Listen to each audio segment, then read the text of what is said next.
7. Confiamos em nós mesmos. Nos idos de 1987, dois professores da Universidade do Arizona, Gregory Northcraft e Margaret Neal, decidiram se divertir. Convidaram alguns dos corretores de imóveis mais respeitados e confiáveis da cidade de Tucson para visitarem uma casa que estava à venda. Eram especialistas em imóveis da região, profissionais que conheciam o mercado e o valor de uma casa local mais do que ninguém. Northcraft e Neal permitiram que os corretores inspecionassem a casa e lhes forneceram preços de vendas semelhantes, informações do serviço que lista as propriedades disponíveis de certa região com os respectivos preços, chamado Multiple Listing Service, MLS, e outras informações descritivas. Cada corretor recebeu as mesmas informações sobre a casa, com uma só exceção: preço. Alguns corretores foram informados de que o preço sugerido era de $119.900. Outros de que o preço sugerido era $129.900. Para um terceiro grupo, o preço sugerido era de $139.900 e para o último, de $149.900. Vale reforçar que o preço sugerido foi a primeira informação que os corretores receberam sobre a casa que estavam analisando.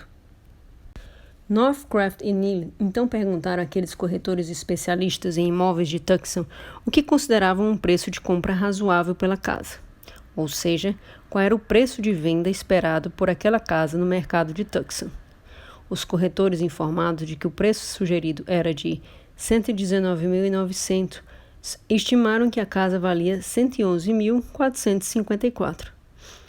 O preço sugerido de $129.900 resultou num preço de compra estimado em $123.209.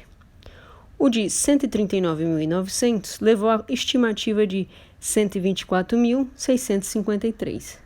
E aquele de $149.900 fez com que os especialistas estimassem o valor da casa em $127.318. Em outras palavras, quanto mais alto o preço sugerido, o primeiro preço que viram, maior o preço estimado. Um aumento de $30.000 no preço sugerido aumentou suas estimativas em cerca de $16.000. Antes que nos aborreçamos com a capacidade desses profissionais, Northcraft e Neal também testaram leigos usando exatamente os mesmos métodos.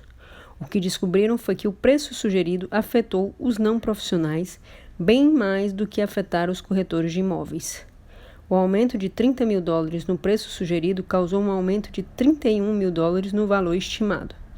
Sim, os profissionais foram influenciados pelo preço inicial, mas em apenas metade do valor dos não profissionais. Mas o preço sugerido não deveria afetar o valor de um imóvel para ninguém, de modo algum, nunca. O valor do imóvel deveria ser determinado por condições de mercado como vendas recentes, comparações, a qualidade do imóvel, inspeções e informações da corretora sobre o imóvel, tamanho do terreno, qualidade das escolas próximas e preços concorrentes de imóveis na vizinhança. Isso deveria ocorrer principalmente com especialistas, que conhecem o mercado e os preços das casas melhor do que ninguém, mas não ocorreu. O preço sugerido claramente afetou a avaliação de cada um deles. Agora vem a parte mais divertida. A grande maioria dos corretores de imóveis, 81%, afirmou que não levou em conta de modo algum o preço sugerido ao fazer suas estimativas. Dos leigos, 63% alegaram não ter levado em conta essa informação ao tomar sua decisão. Em outras palavras, o preço sugerido mudou a maneira como a propriedade foi avaliada por todos, mas a maioria não teve a menor ideia de que aquilo estava ocorrendo. O que está acontecendo aqui? Quem é a pessoa mais confiável quando precisamos de um conselho? A quem pedimos orientação em momentos de dúvida e incerteza? A um pai ou uma mãe, um religioso, um professor, um político? Acontece que a pessoa em que mais confiamos somos nós mesmos. Isso pode não ser algo bom. Conscientemente ou não, contamos com a nossa inteligência ao fazermos julgamentos de valor, ainda que não sejamos tão experientes ou inteligentes como outras pessoas, e que não sejamos tão experientes ou inteligentes como acreditamos ser. Nossa confiança excessiva em nós mesmos é mais pronunciada, e mais perigosa quando se trata de nossas primeiras impressões, quando tendemos a nos tornar vítimas da ancoragem. A ancoragem ocorre quando somos levados a uma conclusão gerada por algo que não deveria ter nenhuma importância para a nossa decisão. É quando deixamos informações irrelevantes poluírem o processo de tomada de decisão. A ancoragem pode não parecer preocupante demais se pensarmos que números não poluem nossas decisões com frequência. Mas a segunda e mais perigosa parte da ancoragem é que esse ponto de partida inicial e irrelevante pode se tornar a base das decisões futuras daí em diante. Os corretores de imóveis em Tucson sentiram o peso da ancoragem. Eles viram um número, levaram-no em conta e foram influenciados por ele. Confiaram na própria avaliação. Quando foi sugerido que a casa deveria custar R$149.900, aquele número se alojou nas cabeças dos corretores e passou a ser associado ao preço do imóvel. Daquele ponto em diante, suas estimativas de preço futuras tiveram aquela cifra como referência. Tornou-se um parâmetro pessoal em que confiaram, estivessem ou não conscientes daquilo. Apenas ver ou ouvir 149.900 não deveria ter nenhuma relação com o cálculo do valor da casa. Era apenas um número. Mas não era. Na ausência de outras informações claras, na ausência de um valor verificável e correto, e mesmo com uma grande quantidade de outros fatores a considerar, os especialistas em imóveis mudaram suas estimativas porque foram apresentados aquele número e dali em diante foram influenciados por ele. Foram atraídos por ele como se fosse um ímã, um buraco negro, ou melhor, uma âncora. Levantar âncora.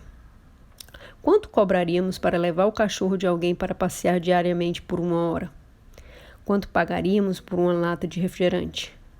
Não demoramos a chegar a uma resposta, ou ao menos uma faixa de resposta para tais perguntas. Digamos que estamos dispostos a pagar R$4 no máximo por uma lata de refrigerante. É o preço de reserva. Diferentes pessoas geralmente têm um preço de reserva semelhante quando se trata de algo como um refrigerante. Mas por quê? Todo mundo gosta de refrigerante no mesmo grau? Todo mundo tem o mesmo nível básico de renda disponível? Todo mundo leva em conta as mesmas alternativas? Ao decidirmos quanto pagar por um refrigerante, passamos por quais processos que nos fazem chegar a uma resposta semelhante? De acordo com a lei da oferta e da procura, quando definimos nosso preço de reserva, deveríamos considerar apenas o que o item vale para nós e quais são as nossas outras opções de gasto. Na verdade, porém, damos muita importância ao preço de venda. Quanto costuma custar no supermercado, é vendido em um hotel ou em um aeroporto. O preço de venda é uma consideração que está fora do modelo de oferta e procura, mas como outras âncoras, acaba influenciando o preço que estamos dispostos a pagar. O relacionamento torna-se cíclico. Estamos dispostos a pagar cerca de R$4 porque é isso que um refrigerante normalmente custa. Esse é o efeito da ancoragem. O mundo está nos informando que o preço de um refrigerante é de cerca de R$4. Portanto, pagamos o preço. Uma vez que tenhamos comprado uma lata de refrigerante por R$4, essa decisão permanece conosco e influencia a maneira como calculamos seu valor daquele momento em diante. Casamos uma quantia com um produto, para o bem ou para o mal. O impacto da ancoragem foi originalmente demonstrado por Amos Tversky e Daniel Kahneman em um experimento de 1974 relacionado às Nações Unidas. Eles fizeram com que um grupo de estudantes universitários girasse uma roleta que, por estar viciada, caía apenas no 10 ou no 65. Fizeram então 2 perguntas aos estudantes. 1. A porcentagem de nações africanas na ONU é superior ou inferior a 10% ou 65%, de acordo, respectivamente, com o número em que a roleta caiu? 2. Qual é a porcentagem de nações africanas na ONU? Para os estudantes cuja primeira pergunta foi se a porcentagem de nações africanas superava ou não 10%, a resposta média à segunda pergunta foi 25%. Para aqueles expostos primeiro ao número 65, a resposta média é a segunda pergunta. A segunda pergunta foi 45%. Em outras palavras, O número da roleta para a primeira pergunta fez uma grande diferença na resposta à segunda pergunta independente. Aquele primeiro uso do número os levou a pensar em 10 ou 65 em relação à porcentagem de nações africanas na ONU. Uma vez expostos a 10 ou 65, aquele número influenciou a avaliação supostamente independente da segunda pergunta. É a ancoragem em funcionamento. Para aqueles interessados em informações obscuras e potencialmente inúteis, na década de 1970, 23% dos países na ONU eram africanos. O que isso nos lembra é que, quando desconhecemos o valor de algo, quantos reais por um imóvel, quantas nações africanas na ONU, somos especialmente susceptíveis à sugestão, seja por números aleatórios, manipulação intencional ou pela tolice de nossa mente. Como vimos com a dor do pagamento e a relatividade, quando perdidos no mar da incerteza, nós nos apegamos a quaisquer objetos que estejam flutuando por perto. Um preço âncora oferece um ponto de partida fácil e familiar. Os preços sugeridos em Tucson criaram um ponto de partida para a percepção do valor, assim como a roleta nas perguntas sobre a ONU. Quanto maior o preço sugerido, maior o valor percebido. Embora, como sabemos, o valor real para nós deveria se basear no que pagaríamos. E quanto pagaríamos, por sua vez, deveria se basear no custo de oportunidade, não no preço sugerido. A história passada em Tucson é importante porque aqueles corretores de imóveis eram os mais informados e experientes. Esperava-se que fossem capazes de estimar o valor real. Eles eram os menos perdidos no oceano. Se alguém estava em condições de estimar o preço de venda da casa levando em conta apenas o valor, eram eles. Mas não conseguiram. Poderíamos dizer que essa é uma prova de que o setor imobiliário é uma farsa. E, como proprietário de imóveis, poderíamos concordar. Porém, o fato é mais relevante. É que, se aquilo aconteceu com aqueles profissionais, poderia acontecer com qualquer um. E acontece. Somos todos influenciados por âncoras. O tempo todo, geralmente sem sabermos. Afinal, lembre-se de que 81% dos corretores e 63% dos leigos disseram que não foram influenciados pelo preço âncora. Os dados mostram que foram, na verdade, muito influenciados, mas eles nem sabiam que aquilo estava acontecendo. A ancoragem envolve a confiança em nós mesmos, porque, uma vez que uma âncora entra na nossa consciência e torna-se algo que aceitamos instintivamente, acreditamos que deve ser relevante, fidedigna e fundamentada. Afinal, nós não nos enganaríamos, certo? E nem podemos estar errados, porque somos muito espertos. Nós, com certeza, nunca admitimos voluntariamente que estamos errados, para nós ou qualquer outro. Pergunte a alguém que esteve em algum tipo de relacionamento. É fácil admitir estar errado? Não. É uma das coisas mais difíceis do mundo. O fato de não gostarmos de admitir que estamos errados, nesse caso, envolve menos a arrogância do que a preguiça. Não que a arrogância não seja um propulsor importante do comportamento em geral, mas não é esse caso específico. Não queremos fazer escolhas difíceis. Não queremos nos desafiar quando não precisamos, de modo que optamos pela decisão mais fácil e familiar. E essa decisão costuma ser influenciada por um ponto de partida ancorado em nosso cérebro. Manada. Pensemos no comportamento de manada e de automanada por um momento. Comportamento de manada é a ideia de que seguiremos a multidão, de que supomos que algo é bom ou ruim baseados no comportamento de outras pessoas. Se as outras pessoas gostam de algo, fazem uma boa avaliação, imploram para vê-lo, fazem ou pagam por aquilo, nos convenceremos de que é bom. Supomos que algo é valioso porque outros parecem valorizá-lo. O comportamento de manada é essencialmente a psicologia por trás de sites de avaliações como o Yelp. É o motivo de sermos atraídos por restaurantes e casas noturnas com longas filas do lado de fora. Como se esses locais espaçosos não pudessem deixar os jovens esperando lá dentro. Não, eles querem que o pessoal fique esperando lá fora, onde servem de isca de manada atraentes e bem vestidas, chamando a atenção daqueles dispostos a pagar seu dinheiro em bebidas caras. O comportamento de automanada é a segunda e mais perigosa parte da ancoragem. É a mesma ideia básica do comportamento de manada, exceto que baseamos nossas decisões não naquelas de outras pessoas, mas em decisões semelhantes que tomamos no passado. Supomos que algo tem grande valor porque nós o avaliamos bem antes. Avaliamos algo pelo que normalmente custa ou sempre custou porque confiamos em nossos comportamentos passados. Lembramos que tomamos uma decisão de valor específico repetidas vezes. E assim, sem perder tempo e energia, avaliando cada decisão repetidas vezes, supomos que foi boa.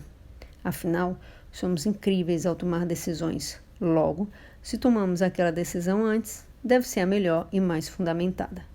Não é óbvio?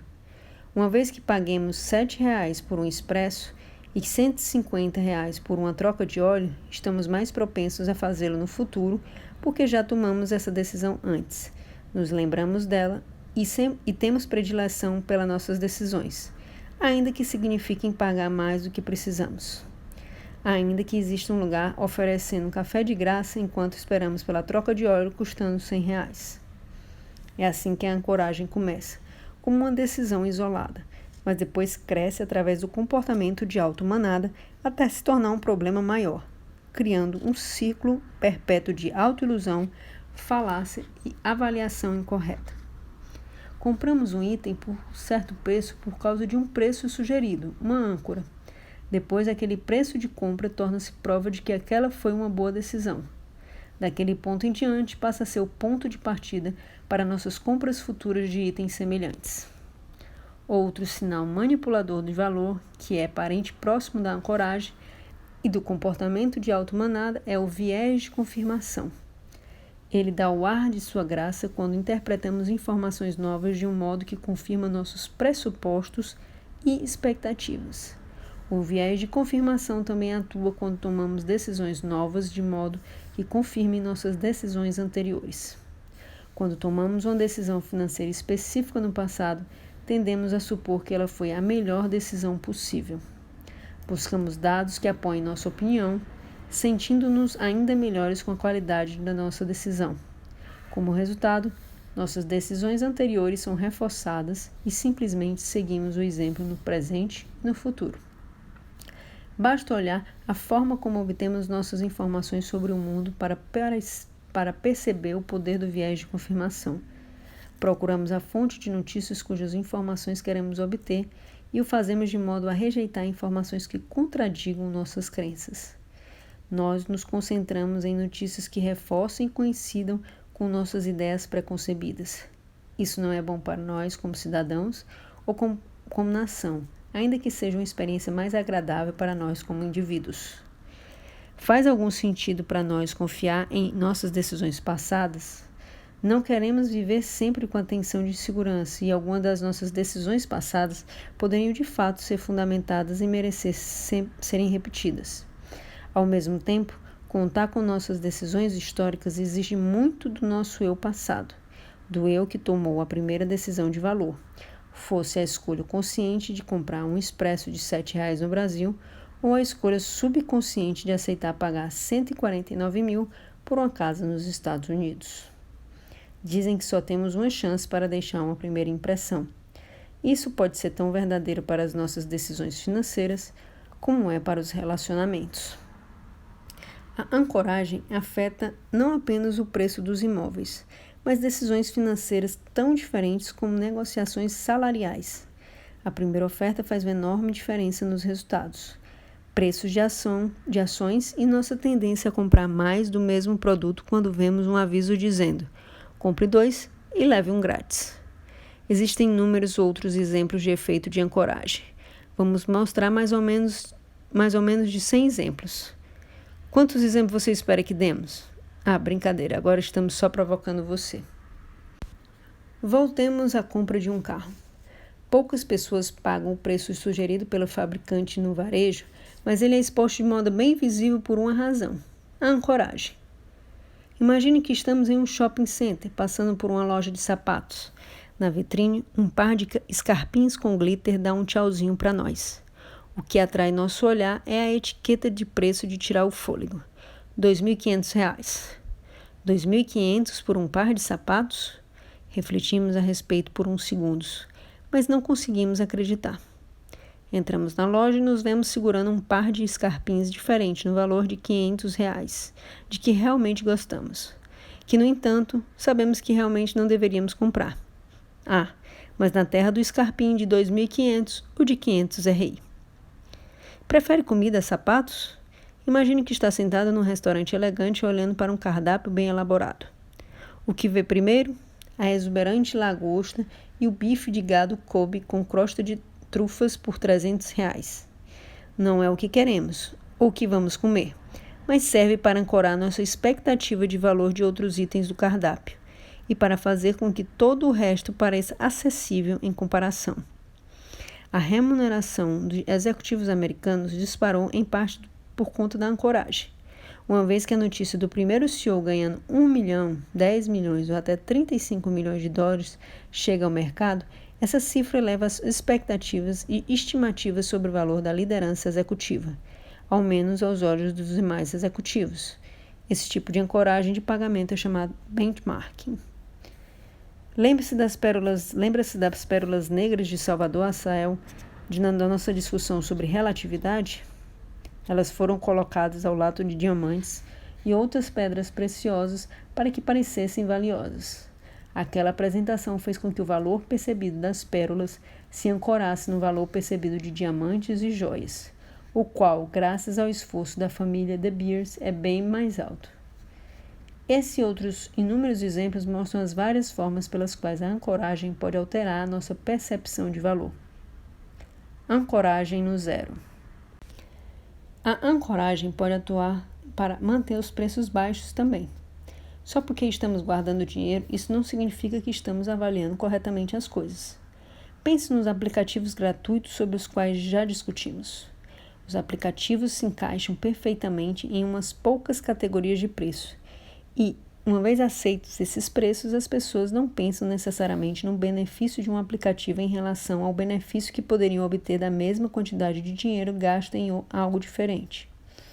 Em vez disso, leva em consideração o preço do aplicativo em relação à âncora inicial. Por exemplo, e se existisse um aplicativo novo que pudéssemos usar por 15 minutos, 2 vezes por semana, durante um ano inteiro e que custasse R$13,50? É um preço baixo ou alto?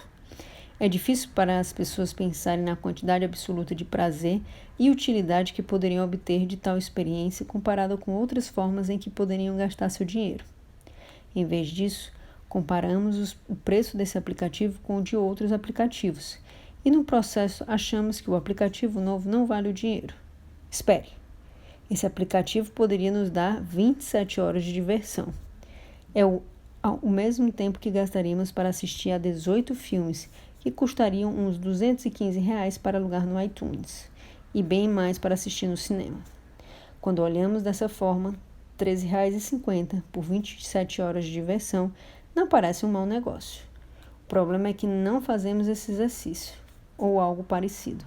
Pelo contrário, comparamos esse aplicativo com outros baseados apenas no preço, um preço que foi ancorado em zero. Em consequência, acabamos gastando nosso dinheiro de formas que não maximizam nosso prazer e podem nos fazer não fazer sentido financeiro. A ignorância é uma bênção.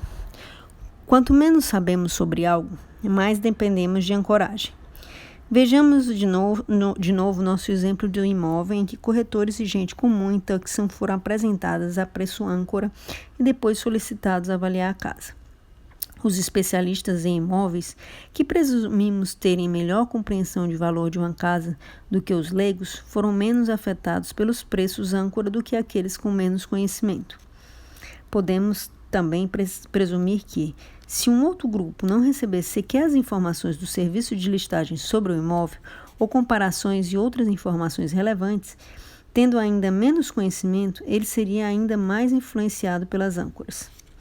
É importante nos lembrarmos dessa descoberta, de que quando temos uma ideia aproximada do valor, a ancoragem tem um efeito mais fraco do que quando não temos ideia alguma.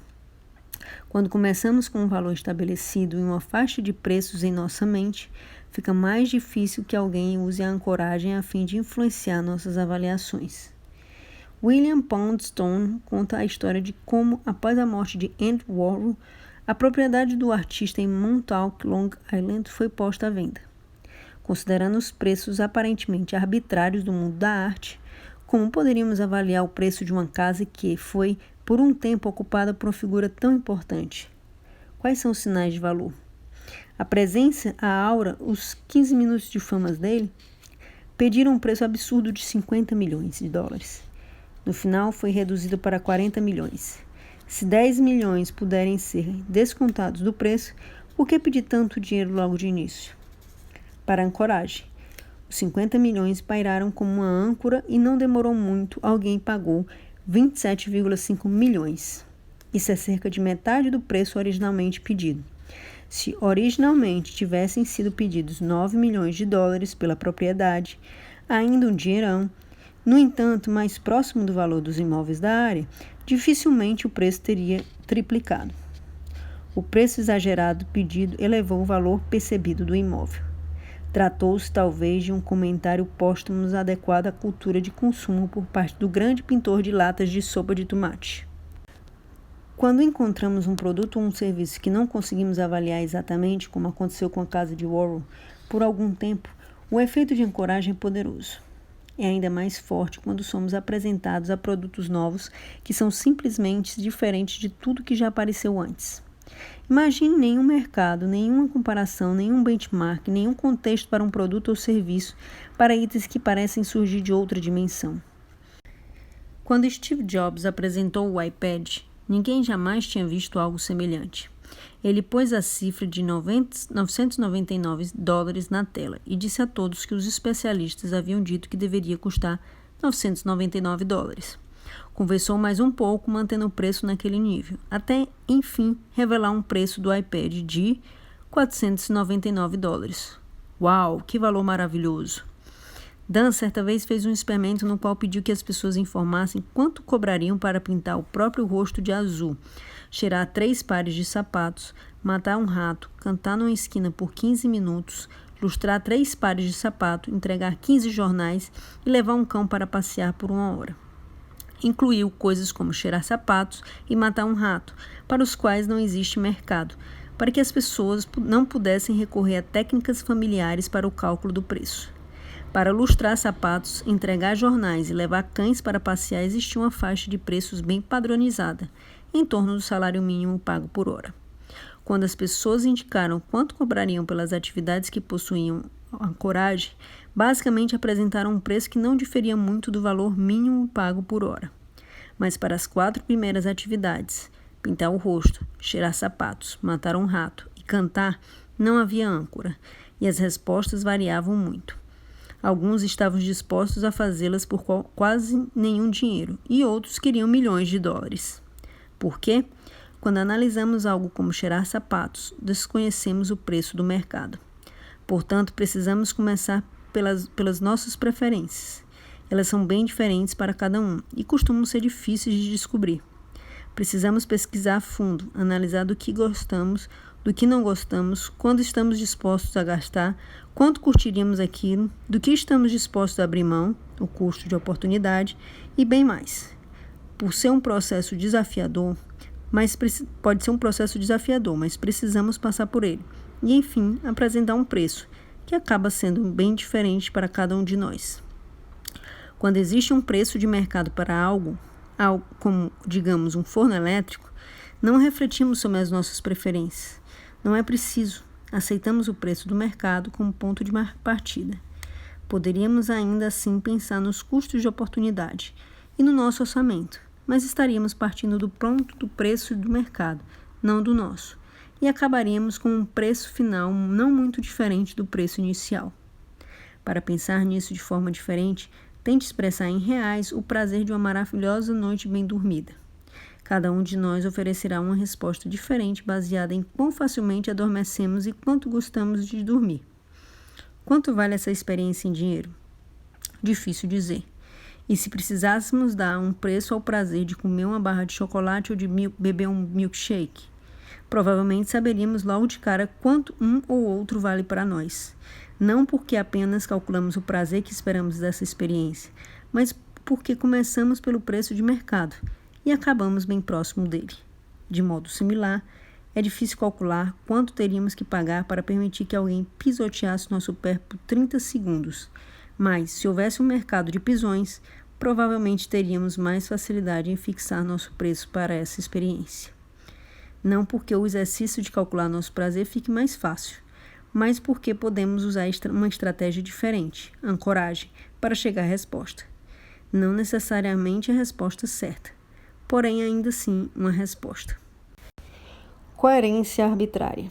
Como você provavelmente observou, a ancoragem pode vir do primeiro preço que vemos, como um preço sugerido pelo fabricante no varejo, e de preços que pagamos no passado, como por uma lata de refrigerante. O preço sugerido no varejo é um exemplo de âncora externa, ou seja, a montadora incutindo a ideia de que o carro que desejamos custa R$45 mil. O preço do refrigerante é uma âncora interna, vinda da nossa experiência anterior comprando Coca-Cola. Os efeitos desses dois tipos de âncora sobre as nossas decisões são basicamente os mesmos. Na verdade, não importa muito de onde vem a âncora. Se pensamos em comprar algo por aquele preço, o efeito da ancoragem foi estabelecido. O número pode até ser completamente aleatório e arbitrário. Nossos experimentos de ancoragem favoritos foram realizados por Dresden, Prelec, George Lowenstein e Dunn. Em um deles foi perguntado a um grupo de estudantes de graduação do MIT quanto pagariam por certos produtos que incluíam itens como um mouse de computador, um teclado sem fio, alguns chocolates finos e vinhos bem cotados. Antes de perguntarem aos estudantes que preço pagariam, os pesquisadores solicitaram que cada um anotasse os últimos 2 dígitos de sua inscrição na Previdência Social, um número aleatório, e dissessem se comprariam ou não cada item por aquela quantia. Por exemplo, se nos nossos últimos dígitos fossem 5 e 4, responderíamos se estaríamos dispostos a comprar o teclado por $54, o vinho por $54 e assim por diante. Depois pediram aos estudantes que declarassem a quantia máxima real que pagariam por cada item. O interessante nos resultados foi que a quantia que os estudantes estavam dispostos a pagar estava associada aos 2 últimos dígitos da inscrição na Previdência Social. Quanto mais alto o número, mais pagariam. Quanto mais baixo o número, menos pagariam. Aquilo aconteceu embora, obviamente, as inscrições na Previdência Social não tivessem nenhuma relação com o valor real dos itens, ainda assim elas influenciaram o valor que os entrevistados atribuíram ao item. Claro que Dresden, George e Dem perguntaram aos estudantes se achavam que os 2 últimos dígitos de sua inscrição na Previdência Social tiveram algum impacto nas avaliações e ofertas deles. Todos responderam que não. Aquilo foi a ancoragem em ação. Mais do que isso, foi uma ancoragem completamente aleatória. Uma vez que mesmo o número mais aleatório se fixe como um preço nas nossas mentes, ele influencia os preços de outros produtos afins, agora e no futuro. Logicamente não deveriam, mas influencia. Deixemos a lógica para trás faz tempo. Isso é importante e vale a pena repetir. Um preço âncora pode ser qualquer número, por mais aleatório, contanto que os associemos a uma decisão. Essa decisão ganha poder e influencia nossas decisões futuras. A ancoragem mostra a importância de decisões prematuras sobre preços que fixam um valor em nossa mente e afetam os nossos cálculos do valor daquele momento em diante. Esse não é o fim da história. As âncoras ganham seu impacto de longo prazo com um processo chamado coerência arbitrária. A ideia básica de coerência arbitrária é que, embora a quantia que os participantes estavam dispostos a pagar por qualquer item que fosse em grande parte influenciada pela âncora aleatória, uma vez que eles propuseram um preço por uma categoria de produtos, aquele preço tornou-se a âncora para outros itens da mesma categoria. Os estudantes do experimento citado foram solicitados a apresentar uma oferta por 2 produtos dentro de uma mesma categoria, 2 vinhos, de qualidades diferentes, e 2 acessórios de computador, um teclado sem fio e um mouse. A decisão sobre o primeiro produto em uma categoria, o primeiro vinho ou teclado, afetou a decisão do participante sobre o segundo produto da mesma categoria? Esperamos que não seja mais surpresa descobrir que sim. A primeira decisão influenciou a segunda. As pessoas que viram primeiro o vinho comum ficaram dispostas a pagar mais pelo segundo vinho, de melhor qualidade. As pessoas que viram o vinho melhor primeiro se dispuseram a pagar menos pelo segundo vinho. O mesmo aconteceu com os acessórios de computador. O que significa que, uma vez que vamos além da nossa primeira decisão na categoria, deixamos de pensar sobre a nossa âncora inicial. Em vez disso, tomamos a segunda decisão em relação à primeira. Se os dígitos de nossas inscrições na Previdência Social 7 e 5 aleatoriamente fazem com que a gente pague R$60 por uma garrafa de vinho, avaliamos a segunda garrafa de vinho em relação à garrafa de R$60, mas independentemente do 7 e 5. Estamos passando da ancoragem para a relatividade. Claro que a âncora ainda atua, porque nos levou a R$60 em vez de 40, por exemplo. E se concluímos que a segunda garrafa vale metade da primeira, estamos gastando R$30, metade de 60, em vez de 20, metade de 40. Na vida, geralmente fazemos avaliações relativas. Comparamos TVs, casas e carros. O que a coerência arbitrária mostra é que podemos ter duas regras. Podemos primeiro calcular o preço básico para uma categoria de produtos de forma totalmente arbitrária. Mas uma vez que tomemos uma decisão dentro dela, tomamos decisões posteriores para outros produtos seus de forma relativa, ou seja, comparando-os entre si. Embora isso pareça sensato, não é, porque começar com uma âncora irrelevante significa que nenhum dos preços reflete o valor real. O que Dreesen, George e Dam descobriram foi que os pontos de partida aleatórios e o padrão de avaliações subsequente iniciado com aquelas âncoras criaram uma ilusão de ordem. De novo, quando não sabemos quanto custa algo ou quando estamos em dúvida sobre algo, nos apegamos a qualquer coisa possível. Aplicativos, iPads, leite de soja, sapatos fedorentos, estes não são, ou não eram antes, produtos com preços fixados. Uma vez que os preços foram sugeridos e nos convencemos de que eram razoáveis, tornaram-se fixos em nossa mente, ancorados para afetarem nossa avaliação de bens semelhantes daquele ponto em diante. Em muitos aspectos, as âncoras iniciais são alguns dos mais importantes indicadores de preços em nossa vida financeira. Elas determinam o parâmetro da realidade, o que consideramos real e razoável por um longo tempo. A maioria dos mágicos, profissionais de marketing e políticos adoraria dispor de um truque tão simples e poderoso como a âncora de inscrição na Previdência Social. Elevando o nível da âncora. Quando adolescentes, costumamos acreditar que somos invencíveis, somos super-heróis. Quando ficamos mais velhos, percebemos que temos limites, cometemos erros. Percebemos nossas limitações físicas e a loucura das nossas más escolhas. Entretanto, só adquirimos conhecimento a partir das decisões das quais estamos conscientes. Nem sequer chegamos a duvidar das decisões que tomamos inconscientemente, nas quais não prestamos atenção, das quais nos esquecemos ou que temos usado sem parar para pensar desde tempos imemoriais e nos quais baseamos nossa vida. Nós realmente não sabemos o que qualquer coisa específica vale para nós. Isso deve estar claro agora. Sejamos tão fácil inconscientemente afetados por um preço sugerido, por uma âncora, deveria reforçar o entendimento de quão difícil é avaliar um valor. Por ser tão difícil, procuramos ajuda e com frequência nos voltamos para nós mesmos, por mais sensatas ou insensatas que tenham sido as nossas decisões passadas. A maioria dos prospectos de investimentos inclui uma ressalva que diz: o desempenho passado não é garantia de resultados futuros. Considerando como a âncora afeta a nossa capacidade de avaliar itens e quanto de ancoragem se baseia em escolhas anteriores, deveríamos aplicar uma ressalva semelhante à nossa vida. Decisões passadas não são garantia de resultados futuros. Ou, resumindo a lição em outras palavras, não acredite em tudo que você pensa.